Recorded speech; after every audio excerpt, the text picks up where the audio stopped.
नमस्कार, myself Malika Parveen, assistant professor, government law college Bikaner, LLB second year की subject international law में हमने पहले ये देखा था, पहले वाले वीडियो में ये देखा था कि अंतर्राष्ट्रीय विधि नहीं है, कौन से जुरिस मानते हैं तथा इस मत के समर्थन में उन्होंने क्या व्यू रखे थे। आज हम देखते हैं कि कौन से विधि शास्त्री इंटरनेशनल लॉ को वास्तव में विधि मानते हैं और क्यों मानते हैं, इसके पक्ष में उन्होंने क्या तर्क प्रस्तुत किए हैं। तो स्टार्ट करते हैं हम, ठीक है। इंटरनेशनल लॉ में की नेचर ऑफ इंटरनेशनल लॉ में दो शाखाएं थी। एक तो इंटरनेशनल लॉ को विधि नहीं मानते हैं, दूसरा इंटरनेशनल लॉ को विधि मानते हैं। तो कौन से विधि शास्त्री विधि मानते हैं और क्यों मानते हैं वो देखते हैं हम। फर्स्ट, स्टार्क कहते हैं कि अंतरराष्ट्रीय विधि वास्तव में विधि है, ये प्रूव हो चुका है, सिर्फ ये एक अध्ययन का विषय रह गया है। तो विधि शब्द के जो देने का तरीका है, विधि शब्द की जो परिभाषा दी गई है, या उसको जिस तरीके से डिफाइन किया गया है उसके हिसाब से ये दो व्यू बट गए थे। तो अब विधि शास्त्री स्टार्क क्या मानते हैं कि विधायनी शक्ति के रूप में भी विधि प्रणाली में विद्यमान रहती है। अंतरराष्ट्रीय विधि में ये कह रहे हैं कि अंतरराष्ट्रीय विधि में क्या रहता है, विधायनी शक्ति विद्यमान रहती है। कैसे रहती है? स्टार्क कहते हैं कि आधुनिक विधि शास्त्र में ये सिद्ध हो चुका है कि इंटरनेशनल लॉ में विधायनी शक्ति मौजूद है। किस तरीके से मौजूद है? वो होता है अंतरराष्ट्रीय संधियां, यानी जो दो या दो से अधिक देशों के बीच में जो संधियां की जाती है, उन संधियों के रूप में अंतरराष्ट्रीय विधि में विधायनी शक्ति, लेजिस्लेचर पावर विद्यमान रहती है। इसके साथ में कहते हैं कि अगर अंतरराष्ट्रीय संधियों के द्वारा इंटरनेशनल लॉ में कोई नियम बनाया जाता है, किसी विषय के बारे में विधि बनाई जाती है, तो वो राज्य विधि की विधायिका के द्वारा बनाई गई विधि के समान ही होती है। यानी वो कह रहा है कि अगर राज्य विधि में लेजिस्लेचर यानी विधायिका के द्वारा कोई लॉ बना दी जाती है, और उसी तरह इंटरनेशनल लॉ में अगर संधियों के द्वारा कोई नियम कानून लॉ बना दी जाती है, तो दोनों लॉ में सिमिलरिटी है, दोनों एक समान है।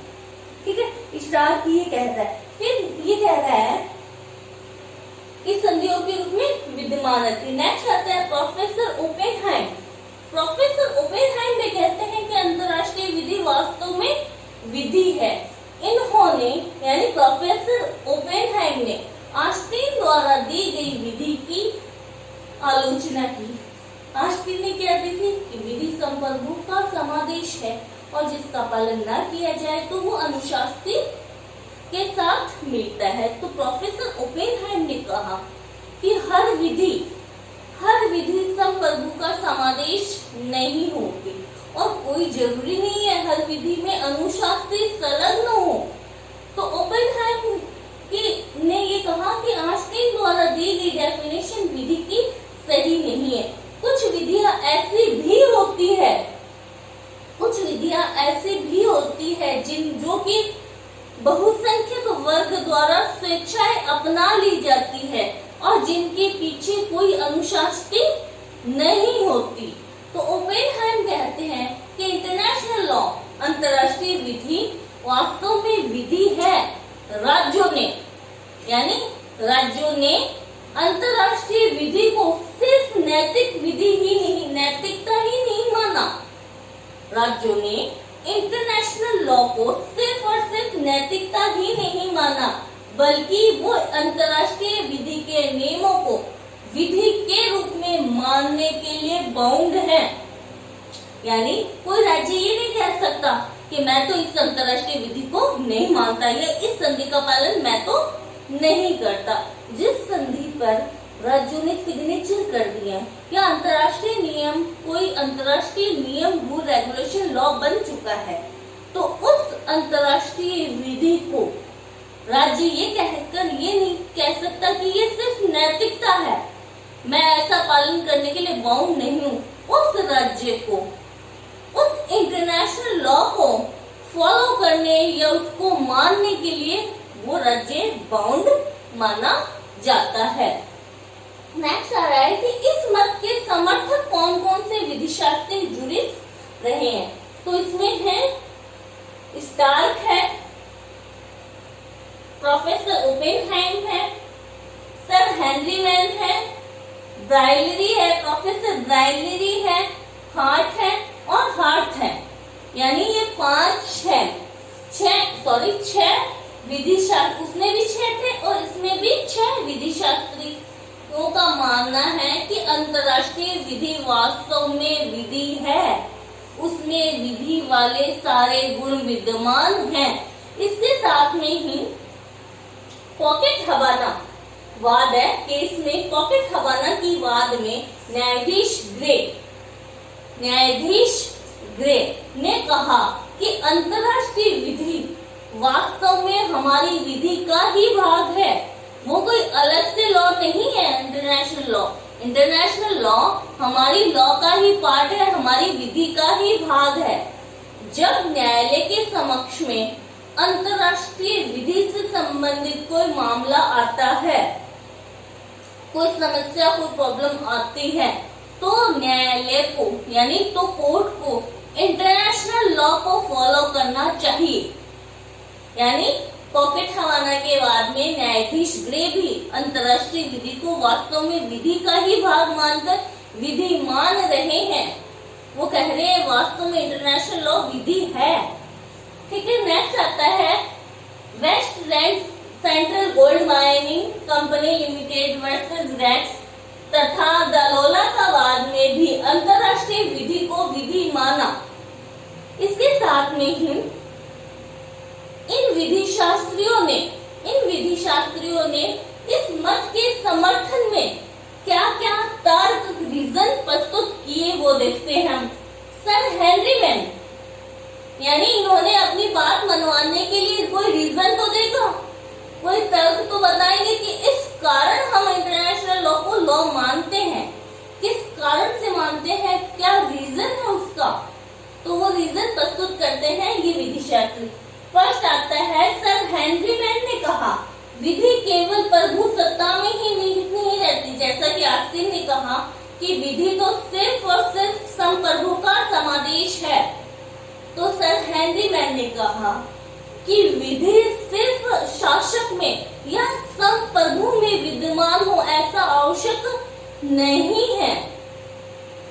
विधि उस समय भी मौजूद थी जब कोई संप्रभु शासक नहीं था, यानी जब कबीला प्रथा थी या उससे भी पहले लोग क्या करते थे, स्वयं में जीवन जीते थे, नैतिक आदर्शों का पालन करते थे, कोई नियम यानी रूढ़ी बनी हुई है या कोई परंपरा है उसको फॉलो करते थे। वो परंपरा कोई जरूरी नहीं किसी शासक ने ही बनाई हो। यानी सर हेनरी मैन का कहना है कि विधि केवल प्रभु सत्ता में विद्यमान नहीं रहती, यानी संप्रभु में ही नहीं रहती, बल्कि विधि उस समय भी मौजूद थी या विद्यमान थी जब कोई प्रभु सत्ता ही विद्यमान नहीं थी। ठीक है, नेक्स्ट आता है कि विधायिका का, पहले वाले मत वाले कहते हैं कि इंटरनेशनल लॉ में कोई लेजिस्लेचर नहीं है, विधायिका नहीं है, इसके रूल रेगुलेशन नियम कौन बनाता है, यानी अंतर्राष्ट्रीय विधि में कोई नया कानून नहीं बनता था, इसलिए वो कहते हैं कि यहाँ विधायिका नहीं है तो ये विधि नहीं है। जबकि इस मत वाले कहते हैं कि अंतर्राष्ट्रीय विधि में विधायिका मौजूद है, विधायिका वाले गुण मौजूद हैं। कैसे कि जब दो या दो से अधिक देशों में अंतर्राष्ट्रीय संधियां होती है, वो संधियां क्या है, एक नए लॉ, एक नए नियम को उद्भव करती है, निर्माण करती है। तो उन अंतरराष्ट्रीय संधियों ने विधायिका की कमी को पूरा कर दिया है। नेक्स्ट आता है कि उन्होंने कहा कि इंटरनेशनल लॉ में कोई अनुशास्त्री नहीं है। विधि में अनुशास्त्री विद्वान होना ये कोई आवश्यक गुण नहीं है। हर विधि में पेनल्टी हो ये जरूरी नहीं है, लेकिन फिर भी इंटरनेशनल लॉ में अनुशास्त्री विद्यमान है। कैसे? यूएनओ के चार्टर्ड राष्ट्र संघ या संयुक्त राष्ट्र संघ के चार्टर के प्रावधानों या नियमों का अगर अनुच्छेदों का उल्लंघन किया जाता है तो यूएनओ भौतिक बल या अनुज्ञप्ति यानी लाइसेंस जब्त कर सकता है, उस देश की सदस्यता को रद्द करता है। एग्जाम्पल, अगर चीन यूएनओ के चार्टर के प्रावधानों का उल्लंघन कर रहा है तो यूएनओ चीन की सदस्यता को कैंसिल कर सकता है, लाइसेंस कैंसिल कर सकता है। ठीक है, तो यानी भौतिक बल भी यूज कर सकता है, या लाइसेंस रद्द कर सकता है, या उसकी सदस्यता को समाप्त कर सकता है, या निलंबित कर सकता है। नेक्स्ट आता है, आस्तीन द्वारा विधि की जो परिभाषा दी गई वो सही नहीं है। वो तो सिर्फ ये कह रहे हैं कि विधि संप्रभु का ही समादेश है। आस्तीन ने अलिखित विधि, परंपरागत विधि को कोई महत्व नहीं दिया, जबकि इंग्लैंड में कॉमन लॉ एट प्रेजेंट विद्यमान है। तो वहां क्या कोई संप्रभु है क्या? वहां अलिखित कानून है और वहां पर कॉमन लॉ ही चलता आ रहा है। नेक्स्ट कहा कि यूएनओ, अब उसने कहा था कि न्यायालय नहीं है, जबकि अंतरराष्ट्रीय विधि में यूएनओ में जो 6 अंग हैं उसमें से एक अंग है अंतरराष्ट्रीय न्यायालय। यानी अंतरराष्ट्रीय न्यायालय के द्वारा दो या दो से अधिक देशों में अगर कोई विवाद उत्पन्न हो जाता है तो उस विवाद को हल किसके द्वारा किया जाता है? अंतरराष्ट्रीय न्यायालय द्वारा किया जाता है। और अंतरराष्ट्रीय न्यायालय द्वारा दिया गया निर्णय उन सब देशों पर बाध्यकारी होगा, यानी वो सब देश बाउंड होंगे जो यूएनओ के मेंबर्स हैं, जो यूएनओ के मेंबर्स है। जैसे यूएनओ के चार्टर के अनुच्छेद आर्टिकल 94 में बताया गया कि यूएनओ का प्रत्येक सदस्य देश मेंबर जो कंट्री है वो इंटरनेशनल लॉ के द्वारा दिए गए डिसीजन से बाउंड होंगे। तो इन्होंने इस मत के समर्थकों ने ये तर्क प्रस्तुत किए कि इस आधार पे अंतरराष्ट्रीय विधि वास्तव में ही विधि है। निष्कर्ष क्या निकला? कुछ कह रहे हैं और कुछ कह रहे हैं विधि नहीं है। कंक्लूजन या निष्कर्ष ये निकला कि अंतरराष्ट्रीय विधि में राज्य विधि के समान वो विशेषताएं, वो गुण विद्यमान नहीं है, लेकिन फिर भी अंतरराष्ट्रीय विधि एक विकेंद्रित राजनयिक प्रणाली है, यानी जहां पर शक्तियों का विभाजन या विकेंद्रीकरण किया हुआ है, कोई एक संप्रभु नहीं है। पावर्स को डिस्ट्रीब्यूट कर दिया गया है, सत्ता का विकेंद्रीकरण किया गया है, लेकिन विधि तो है।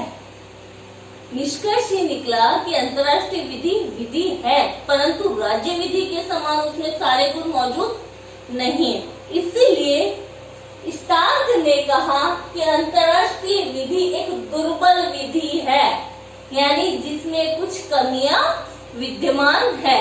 तो कुल मिला के इन सब ने ये मान लिया कि अंतरराष्ट्रीय विधि वास्तव में विधि है, और एट प्रेजेंट में कंक्लूजन यही निकलता है अंतरराष्ट्रीय विधि है। उसमें वो सारे गुण मौजूद हैं जो एक विधि में होने चाहिए। नेक्स्ट वीडियो में हम अंतर्राष्ट्रीय विधि और प्राइवेट अंतर्राष्ट्रीय विधि, लोक अंतर्राष्ट्रीय विधि और प्राइवेट अंतर्राष्ट्रीय विधि में क्या अंतर होता है वो पढ़ेंगे। ये एक क्वेश्चन पूरा हो गया है कि नेचर ऑफ इंटरनेशनल लॉ। उसमें पहले वाले वीडियो में यानी विपक्ष वाले मत वाला और ये पक्ष वाले दोनों आंसर जब लिखना है सेकेंड ईयर में तो आपको दोनों वीडियो वाले नोट्स ध्यान से पढ़ने और उसके बाद में आंसर करना है। और अगर क्वेश्चन ये आता है कि लोक अंतर्राष्ट्रीय विधि और प्राइवेट अंतर्राष्ट्रीय विधि में क्या अंतर है तो वो हम नेक्स्ट वीडियो में देखेंगे। Thank you so much.